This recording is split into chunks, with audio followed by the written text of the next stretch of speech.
Bonjour DMG, bonjour à toute la communauté DMG, j'espère que vous vous portez bien. C'est un honneur pour moi de participer à cette émission et j'espère que mon histoire va vous donner de bonnes leçons.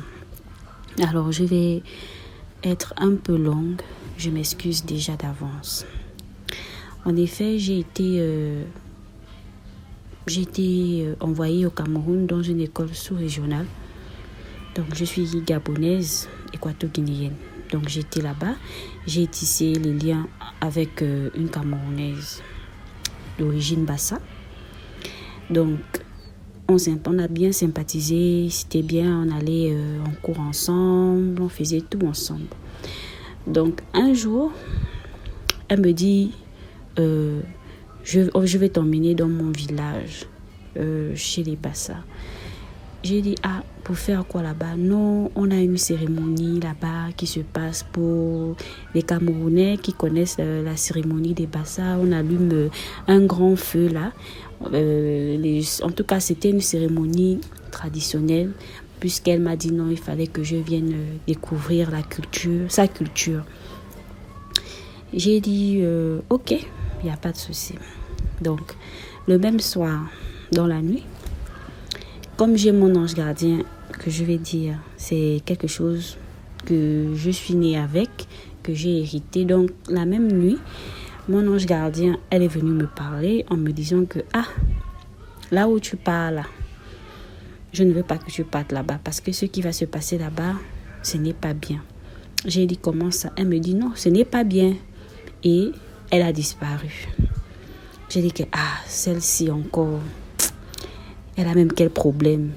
Bon, j'ai laissé. Le voyage arrivait, j'ai dit à ma copine que moi, je ne veux pas partir. Je n'ai vraiment pas envie de partir là-bas parce que mon intuition me dit de ne pas y aller. Elle m'a dit, oh non, mais il y a quoi là-bas, machin, je veux juste que tu découvres ma culture, c'est tout. J'ai dit non, ok, il n'y a pas de problème. Nous sommes arrivés dans une ville là-bas qu'on appelle Ezeka, pour ceux qui connaissent bien. La première fois que j'ai mis pied dans cette ville, j'ai ressenti une chair de poule pas possible. En fait, j'ai commencé à trembler seule.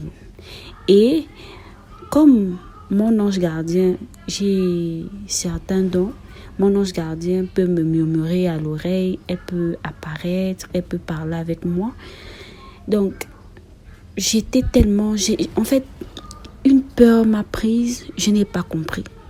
Dès l'instant où j'ai mis pied dans cette ville, je ressentais des ondes assez bizarres. Et j'ai été curieuse, j'ai demandé à ma copine que, je ne sais pas, mais ta ville là a un problème. En fait, je n'arrive pas. Je ne sais pas pourquoi j'ai la chair de poule. Il y a eu quelque chose qui s'est passé ici, dans cette ville. Elle me dit, oui, effectivement, il y avait eu un accident de train ici et il y a eu beaucoup de morts. Après, j'ai dit, je comprends maintenant. Donc, mon ange gardien me murmurait que tu as vu. Je t'ai bien dit de ne pas venir. Alors, on a assisté à la soirée... je ne sais pas comment ils appellent ça, les Bassa. À cette cérémonie traditionnelle-là, ils ont allumé un grand feu. C'était vraiment bien. On a jeté des trucs à l'intérieur. J'étais vraiment émerveillée par ça parce que déjà, j'aime bien les traditions. Ensuite, le lendemain, elle me dit, on va aller rendre visite à mon prêtre. À un de ses oncles qui est prêtre. J'ai dit que, la même nuit, comme ça, mon ange gardien vient me parler que, je t'ai dit que le voyage là, je ne veux pas que tu le fasses. Tu m'as désobéi. À toi maintenant d'assumer les conséquences sur ce qui va se passer après. Je lui ai même menacé, elle a disparu. Quand on part chez son oncle, qui est à la fois prêtre, dans une église catholique orthodoxe, la première fois, quand il m'a vu, en fait, il était étonné. Genre, ses yeux étaient tellement écartés. Il m'a salué comme si un sujet saluait une reine. Bon, moi je n'ai pas compris. Je me suis dit que il nous a fait asseoir, asseyez-vous, machin et tout. On s'est assise. Donc, elle est partie. Donc, elle partait faire une consultation chez lui. Elle ne m'a pas dit. Ils sont entrés là-bas dans le bureau. Maintenant, c'était à mon tour. Elle me dit non, mon oncle veut te parler. J'ai dit que il veut me parler, pourquoi? Elle me dit non, moi je ne sais pas. Va d'abord écouter. Je suis partie dans son espèce, là où il recevait les gens. Il me dit que ma fille, là où tu es là, je vois beaucoup de mauvaises choses qui est en toi, qui sont dans toi. Désolée pour l'erreur. J'ai dit que ça c'est encore quelle histoire. Oh non, voilà, tu as des problèmes de ventre, tu as des problèmes de mari de nuit, machin. Donc, il faut que on fasse un traitement pour t'enlever tout ça.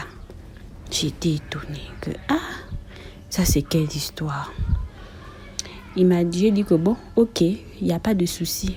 Il a fait toute une liste que non, repartez sur Yaoundé, vous revenez avec les choses que je vous ai demandées la semaine suivante. On est reparti sur Yaoundé. La même nuit, mon ange gardien m'a dit que je ne veux pas que tu fasses le traitement là. Ce n'est pas un bon traitement. Ça va te faire noircir et tu auras des problèmes. Je suis là, je te protège, je ne veux pas. J'ai dit non, je vais faire. Si tu es mauvaise, tu vas partir. Et si tu n'es pas mauvaise, tu vas toujours rester là. Elle m'en parlait comme ça et elle a disparu. Arrivé comme ça, on a acheté les choses. La semaine suivante, on a acheté les choses. Nous sommes repartis là-bas. Il nous a donné les sommes et tout ça là à faire. Il nous a dit non, puisqu'il vivait avec sa femme, ce que j'ai d'abord trouvé intriguant, on m'a dit que les prêtres catholiques ne vivent pas avec les femmes. Bon, en fait, je suis passée là-dessus. Dès 18h, il nous a dit non, puisqu'il fallait qu'on passe le week-end là-bas. Donc, nous sommes allés un vendredi. Il fallait qu'on retourne sur Yaoundé dimanche. Donc, le vendredi, nous sommes arrivés vers les 18h. Il nous a dit allez-y vous déshabiller, vous portez les panneaux rouges et tout. On est parti, on a porté les panneaux rouges et tout. Il a commencé par nous jeter des trucs de riz au corps. Que non, ça chasse les mauvais esprits. Mais non là, quand il a commencé sur moi, les MJ, moi j'étais là, je ne ressentais rien. Lui-même il était étonné que il y a quel problème? Pourquoi? Oh non, tu as trop de sorcellerie sur toi. C'est pour cela que quand on te jette le riz, tu ne ressens rien. C'est quelle histoire ça? Il est allé derrière la maison. Il a concocté les trucs là-bas. Ma copine est passée en première position. Moi, au moment où moi je passe, il me dit enlève le pan rouge que tu as sur toi. Mon cœur a d'abord... En fait, j'ai eu un battement de cœur bizarre. Boum! Comment le monsieur là veut me voir nue comme ça? J'ai dit que ok, je vais enlever. Il me dit que étant donné que ton ventre est bloqué, machin, pour que je te soigne, il faudrait que je puisse enfoncer mon pénis, désolé pour l'expression, dans ton ventre. Je vais frotter les choses sur ma partie génitale et je vais enfoncer ça dans ton ventre. J'étais étonnée que mais ça c'est quelle histoire. Et je me rappelle d'un ami qui m'avait dit que non, quand les gens commencent à faire comme ça là, c'est que ce n'est pas bon. Au même instant, mon génie apparaît derrière, tout en colère. Elle me regarde et elle me dit que je t'avais dit de ne pas faire ça. Toi, tu ne m'écoutes pas. Tu vas assumer les conséquences. Et il me dit, il ne fait qu'insister que non, il faut que je te prenne. Si tu ne veux pas me donner par le devant, il faut que tu me donnes par le derrière pour que je puisse enfoncer ma partie génitale en toi avec des médicaments pour enlever ce qui est dans ton ventre et te soigner. J'ai pété le câble. Mais ça, c'est quelle histoire? Je lui ai dit non, je ne peux pas faire ça. Je suis désolée. Oh non, si tu ne fais pas ça, tu vas voir ce qui va se passer dans ta vie. Machin. J'ai dit que ok, il n'y a pas de problème. Il a commencé à se disputer. On a commencé à se disputer là. Dedans. Après, il m'a dit que bon, ok, que cette histoire reste entre toi et moi. Je ne veux pas que tu divulgues ça. Je n'ai rien dit. On est reparti dans la chambre. Je suis repartie dans la chambre où il est belge, c'est malade. La même nuit, mon ange est venu encore me parler. Mon ange, mon génie, bon, elle est venue me parler pour me dire que je t'ai bien dit.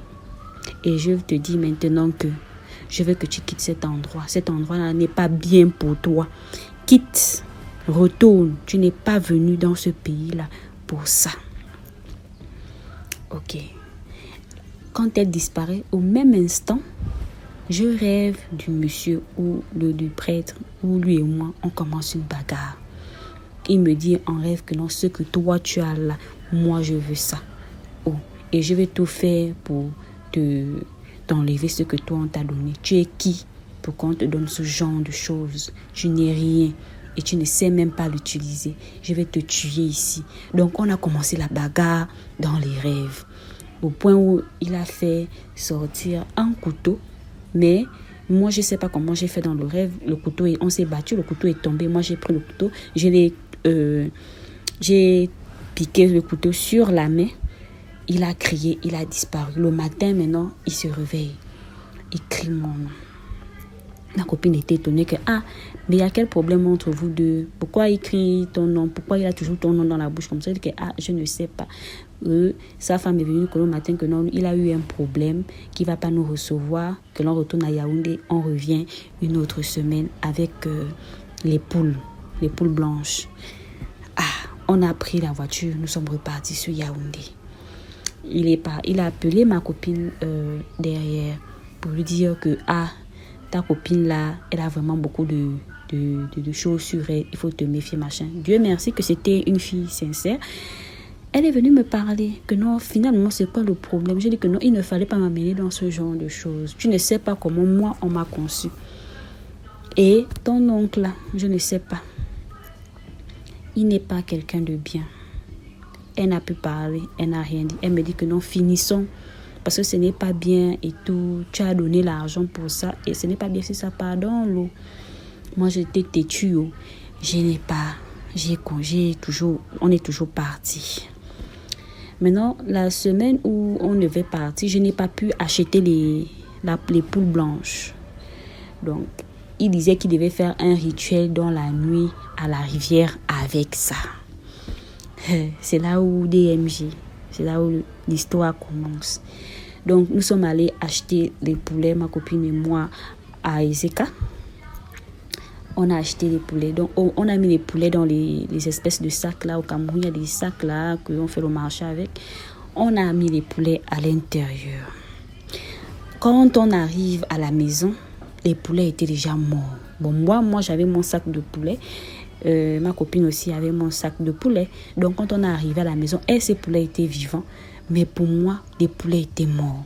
Moi aussi, j'ai pris peur que, mais ça, c'est quelle histoire? C'est quelle sorcellerie comme ça? Donc, quand lui-même, il a vu comme s'il a dit que tu vois comment même les sorciers ne veulent pas que je te soigne, machin et tout. J'ai eu peur. J'ai vraiment eu peur. J'ai dit que bon, ok, ça veut dire que c'est vrai. Et en fait, j'ai commencé à douter un peu que, pourquoi mon ange refuse que je fasse le traitement? Ça veut dire que elle me bloque la vie, machin et tout. Donc, j'ai commencé et elle ne venait plus, elle n'apparaissait plus. Donc, j'ai directement mis ma confiance avec le prêtre. Il a dit non, il m'a mis dans un cercle, non, je récite le Notre Père et tout, machin. J'ai dit non, ok, il n'y a pas de problème, que d'ici minuit, on va aller à la rivière. Et c'était presque une cérémonie, parce que après, les autres filles sont venues, nous étions peut-être 6 filles en tout. Nous étions 6 filles en tout. Nous sommes rentrés dans une brousse là, Seigneur Jésus, j'avais peur. On était là-bas. Il nous a donné les bougies. On allume les bougies. Donc, quand on a allumé les bougies, il y a le vent en fait, il y a un vent mystérieux qui a commencé. À chaque fois qu'il voulait allumer ma bougie ne s'allumait pas. Toute la boîte d'allumettes est finie sur ma bougie.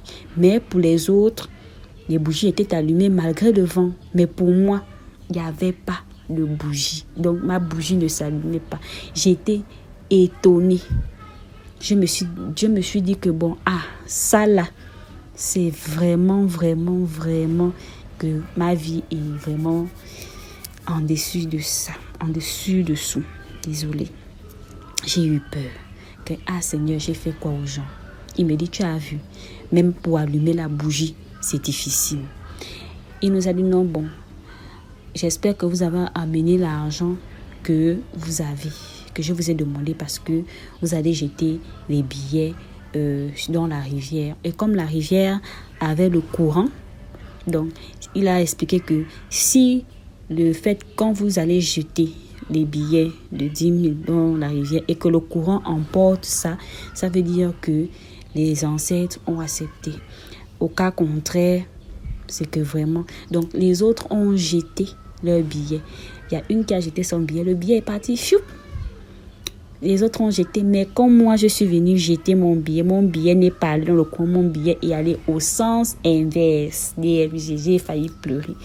Que c'est comme ma vie est si bloquée que ça. Ma vie est si bloquée que ça. Il y a quel problème, Seigneur? Et il a encore dit, et il m'a dit que tu as vu, les autres ont fait leur rituel ici. Les billets sont partis. Mais toi, ton billet va de l'autre côté. Tu as vu à quel point tu as des problèmes spirituels. J'ai commencé maintenant à croire que, il a amené maintenant les gens. Donc, chaque personne, il devait laver dans l'eau en question. Donc, il a lavé les autres filles que, quand je finis de vous laver comme ça, là, vous partez au village et vous ne regardez pas derrière. Donc, moi, je suis passée en 3e position, DMJ. À peine même quand il prend l'eau pour faire, il a fini de faire les rites et tout ça, là. Dès qu'il prend l'eau comme ça, là, avec le savon, un truc comme ça, DMJ, il y avait les fourmis rouges, là. Chez nous, on appelle ça les fourmis manions. Les fourmis l'ont été sur ses mains et puisqu'il a versé sur mon visage et sur mon corps, les fourmis m'ont collé. Donc c'est le genre de fourmis, c'est gros quand ça te colle à la peau. Mon Dieu, j'ai crié que les fourmis, je suis quittée de l'eau en courant que c'est comment les fourmis. C'est là où une me dit non, ne fais pas comme ça là. Prends le sel et tout ça, ça va les décoller. Donc les fourmis m'ont piqué de partout. J'ai dit, Seigneur Jésus, ça c'est quelle histoire ça? J'avais peur que les autres ont réussi leur rituel. Mais pourquoi pour moi les complications comme ça là, je ne comprends pas. Mais il a dit que pour toi là, ton cas là, mieux tu ne continues plus. J'ai tout fait, vraiment. Il n'y a plus rien à faire. Va au village, tu ne regardes pas aussi derrière comme les autres. Je suis partie au village. Je n'ai plus regardé le derrière, puisque c'était une forêt. Je suis arrivée au village. J'étais vraiment triste. Que vraiment, c'est quelle histoire ça? J'ai vraiment subi. Donc après le rituel, dans la même nuit, mon génie est revenu. Que je t'avais dit de ne pas faire ce bain-là. Je t'avais dit, tu n'as pas de problème. Ce gars veut te tuer spirituellement. Tu n'as pas de problème. Pourquoi tu veux forcer? Quitte le lendemain ici. Et tu ne reviens plus jamais dans ce village. J'ai dit non, ok. Je vais lui donner le bénéfice du doute. Parce que franchement, j'étais vraiment dépassée. Je suis partie. Je suis rentrée sur Yaoundé. Donc, ma copine, elle est continuée toujours à partir. Désolée, elle me disait non, pourquoi tu ne viens plus? J'ai dit que non. Avec ce qui s'est passé la dernière fois, moi, je ne veux plus. Et je tiens à préciser qu'elle a fait ça, ses parents n'étaient pas au courant. On faisait tous ces voyages-là. Ses parents, ni mes parents étaient au courant de ça. Donc, c'est après quelques temps qu'elle a fini de faire son rituel, ses traitements et tout. C'est après quelque temps, tout allait de mal en pire chez elle. Elle est tombée malade. J'ai dit, mais à quel problème tu tombes malade comme ça? On est parti à l'hôpital avec sa famille et tout. Mais rien. À beau mettre les perfusions, les médicaments, tout. Elle est tombée gravement malade. Elle a vraiment maigri et tout ça. Après, que Dieu ait son âme, elle est décédée. Je n'ai pas compris en l'espace de combien de temps elle est morte. Oh, c'est après que j'ai rencontré l'une avec qui on a fait les traitements là-bas, qui m'avait dit que effectivement le prêtre en question, le prêtre leur demandait de sortir avec elle, de coucher avec elle. Donc elle, c'était son oncle, et son oncle lui a violé pendant qu'elle faisait les traitements là avec lui. Donc la même chose qu'il m'avait proposé, c'est la même chose qu'il a proposé à toutes les filles, et certaines filles ont succombé. Et les filles avec qui on était, plus ma copine, 3 sont décédées. Donc l'autre, en ce moment-là, elle a dit qu'elle essayait de se soigner. C'est pour cela qu'elle récupérait un peu. Ah, j'ai été étonnée. Et après, je suis allée expliquer à sa maman ce qui s'était passé. Sa maman m'a demandé, non, pourquoi tu ne l'as pas dissuadée? J'ai dit que moi, je lui avais dissuadé de ne pas faire ça. Mais bon, elle disait que sa vie était bloquée. Je lui ai dit que sa vie n'était pas bloquée. Mais comme elle était déjà, c'était une personne qui était forte de caractère, elle a succombé. Donc, c'est pour... ma leçon est la suivante. Il faut toujours écouter son intuition. Quand vous allez chez les gens, si votre intuition vous dit de ne pas faire certaines choses, si vous doutez de quelque chose, ne faites pas. Et la deuxième leçon qu'il faut tirer à travers mon histoire, c'est que ce ne sont pas tous les prêtres qui servent le Seigneur. Il y a des prêtres qui servent les ténèbres, que lorsque vous allez chez eux, vous pensez qu'ils vous aident, alors qu'ils sont là pour vous tirer tout ce que vous avez en vous. Moi, peut-être j'ai été chanceuse parce que mes ancêtres m'ont beaucoup protégée. Parce que lorsque j'ai expliqué ça au village, on m'a dit que non. C'est parce que tu as même eu beaucoup de chance. Sinon, et tu es forte. Sinon, franchement, toi aussi, tu n'allais plus vivre. Parce que lui, son rituel était du genre qui devait seulement tout prendre sur toi. Donc, faites attention à certains prêtres, à certains pasteurs, parce que il y a beaucoup qui sont dans le monde des ténèbres. Je vous remercie d'avoir écouté mon histoire. J'espère qu'elle vous plaira. Je reviendrai sans doute avec d'autres histoires concernant ma vie, parce que j'en ai tellement. Merci à vous, merci à DMG, merci à toute la communauté, et que Dieu vous bénisse.